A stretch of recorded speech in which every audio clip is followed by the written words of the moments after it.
Welcome to vibrant TV. ఇప్పుడు మన దగ్గర భవానీ రెడ్డి గారు ఉన్నారు. మేడంని అడిగి తెలుసుకుందాం. ఇప్పుడు ఎమ్మెల్సీ ఎలక్షన్స్ ఉన్నాయి కదా, ఎవరు గెలుస్తారో అడిగి తెలుసుకుందాం. మేడం చెప్పండి మ్యామ్. కాంగ్రెస్ పార్టీ ఖచ్చితంగా గెలుస్తుంది. మేము ఇప్పుడు ఇంతకు ముందు కూడా మల్లన్న నిలబడ్డారు మేము అక్కడ, కాకపోతే ఆయన సెకండ్ ఓట్ల తర్వాత ఓడిపోయారు అనమాట. అప్పుడు ఏమైందంటే అప్పుడు ప్రత్యర్థి తెలుసు పల్లా రాజేశ్వర రెడ్డి ఆయన ఎట్లాంటి ఏ తరహా ఎలక్షన్ చేస్తాడు, అన్ని దొంగ ఓటు సంగతి ఆయన కథలన్నీ తెలుసు అందరికీ. సో అట్లా స్టూడెంట్స్ని ఓట్లు నమోదు చేయించి పైసలు వంచి అధికారంలో ఉండి వాళ్ళు అట్లా చేసిన ఎలక్షన్. పాపం అప్పుడు కూడా మళ్ళీ నాకు సెకండ్ ప్లేస్ వచ్చింది, కానీ అప్పుడు కోదండరామ్ సార్ ఉండడం వల్ల ఓటు డివైడ్ అయ్యి అట్లా అయిపోయింది. కానీ ఇప్పుడు అక్కడ కనుచూపు మేరల తీన్మార్ మల్లన్నకు పోటీ అనేదే లేదు. బీఆర్ఎస్ బీజేపీ క్యాండిడేట్లు ఎవరో జనాలకు తెలియదు. అండ్ మల్లన్న ఉద్యమ నేపథ్యం ఉంది, ఆయన ఉద్యమం నుంచి వచ్చిన బిడ్డ. సో జర్నలిస్ట్ స్వతహాగా ఒక మీడియా అధినేత. సో ఇట్లా చాలా అన్ని ప్లస్ పాయింట్స్ ఉన్నాయి. అంటే తెలంగాణ ఉద్యమంలో కూడా ఆయన భాగస్వామి కాబట్టి, అంటే ఇవన్నీ తెలంగాణలో అందరూ కూడా కేసీఆర్ జై తెలంగాణ అనే టైంలో నై కేసీఆర్కి పరోక్షంగా అంటే యుద్ధమే చేసిండు, పోరాటమే. అంటే ఇంతకు ముందు కూడా ఆయన వేరే వేరే పార్టీలలో తిరిగారు. ఇంతకుముందు కేసులో ఉన్నప్పుడు బీజేపీ పార్టీలోకి వెళ్ళారు, తర్వాత ఎమ్మెల్సీ ఎలక్షన్స్ ఇండిపెండెంట్ పోటీ చేశారు. ఇప్పుడు మళ్ళీ కాంగ్రెస్. ఇప్పుడు నేను అదే అంటున్నా కదా, తీన్మార్ మల్లన్న కాంగ్రెస్కి బలం అనుకోవచ్చు, కాంగ్రెస్ పార్టీ తీన్మార్ మల్లన్నకు బలం అనుకోవచ్చు, వైస్ వర్సా. అంటే హస్తం గుర్తు ఇప్పుడు ఏంది చూసిండ్రు కదా, అన్ని జరుగుతున్న విధ్వంసం అందరు చూసి ప్రతి ఒక్కరు కూడా మనం కాంగ్రెస్ పార్టీకి అండగా ఉండాలని చెప్పి మొన్న అసెంబ్లీ ఎలక్షన్ల పార్లమెంట్ ఎలక్షన్ల కాంగ్రెస్ పార్టీని ఆదరించింది. నేను అదే చెప్తున్నా, మళ్ళొకసారి కూడా ఇప్పుడు ఇది పట్టభద్రుల ఎలక్షన్. ఇప్పుడు ఖమ్మం వరంగల్ అవన్నీ తిరుగుతూ వస్తూ ఉన్నాం మేము కూడా. నేను కూడా ఒక జనగాంలో నేను కూడా ఇన్ఛార్జ్. సో 34 కాన్స్టిట్యున్సీస్లలో ఖచ్చితంగా మంచి మ్యాండేట్ వస్తుంది. మల్లన్న తంపింగ్ మెజారిటీతో గెలుస్తాడు. అంటే ఇప్పుడు మల్లన్నను చూసి ఓటేయాలంటున్నారా, లేకపోతే సీఎం రేవంత్ రెడ్డిని చూసి ఓటేయాలంటారు? Very good question. CM Revanth రెడ్డిని చూసి ఓటేయాలి, చేయి గుర్తుని చూసి ఓటేయాలి. మీరు రాహుల్ గాంధీని చూసి.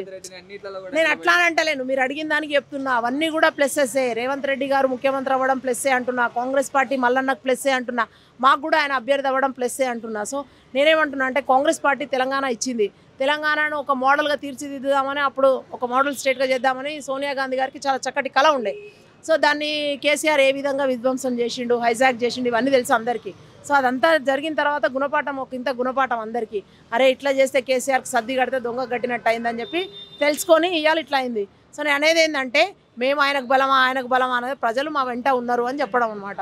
సోనియా గాంధీ గారు అంటే గుర్తొచ్చింది ఒక విషయం, అంటే తెలంగాణ ఆవిర్భావ దినోత్సవం కోసం సోనియా గాంధీ గారు చూస్తున్నారు. అఫ్ కోర్స్ నిజంగా కూడా. ఇప్పుడు బీజేపీ వాళ్ళు ఏమంటున్నారంటే ప్రజల దగ్గర దోచుకున్న సొమ్ముతో మీరు అందరు కలిసి ఏమన్నా పార్టీలు పిలిపించుకోండి ఎవరినైనా, కాకపోతే మీ దగ్గర ఉన్న డబ్బుతో ఖర్చు పెట్టి, పన్నులో డబ్బు కాకుండా ప్రతి ఒక్క రూపాయి కూడా మీ డబ్బే ఖర్చు పెట్టుకుని పిలవండి. ఆడికే వస్తున్నా. దోసుకున్న సొమ్ము కాదు, దాచుకున్న సొమ్ము కాదు. కాంగ్రెస్ పార్టీ ఉన్నప్పుడు కాంగ్రెస్ పార్టీ హయాంలో బిహెచ్ఎల్, బీడీఎల్, ఇండియన్ ఆయిల్, మంచి కార్పొరేషన్లు, అన్ని సంస్థలు, హెచ్ఏఎల్, వాట్ నాట్ అన్ని తీసుకొచ్చి ఎయిర్వేస్, రోడ్వేస్ అన్నీ చేస్తే అప్పనంగా ఇవాళ అంబానీ అదానీ కోసం అమ్మి సొమ్ము చేసుకుంటుంది బీజేపీ. వాళ్ళు అలిగేషన్స్ పెడితే మేము భయపడము. ఎందుకంటే 60,000 కోట్లు ఫర్ ఎగ్జాంపుల్ తెలంగాణలో 60,000 కోట్లు అప్పు తీసుకొచ్చి ఇట్లా చేస్తే ఎట్లా అన్నట్టు? మిగులు రాష్ట్రం బడ్జెట్ 16,000 కోట్ల మిగులు రాష్ట్రంని ఇలా లక్షల కోట్ల అప్పులు తీసుకొచ్చి చేసి, కేంద్రంలో కూడా అంతే, కొత్తగా ఒక ఉద్యోగం ఇచ్చింది లేదేం లేదు. పిఎస్యూస్ అన్ని అమ్ముకుంటా, తెగ నమ్ముకుంటా.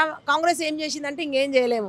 వాళ్ళు కదా దోసుకునేది దాచుకునేది. అప్పుడు జీడిపి ఏంది, అప్పుడున్న పంచవార్షిక ప్రణాళికలు ఏంది, అప్పుడు 14 సూత్రాలు ఏంది, 14th ఫైనాన్స్, 15th ఫైనాన్స్ కమిషన్లు అన్ని కాంగ్రెస్ పార్టీ హయాంలో తీసుకొచ్చింది.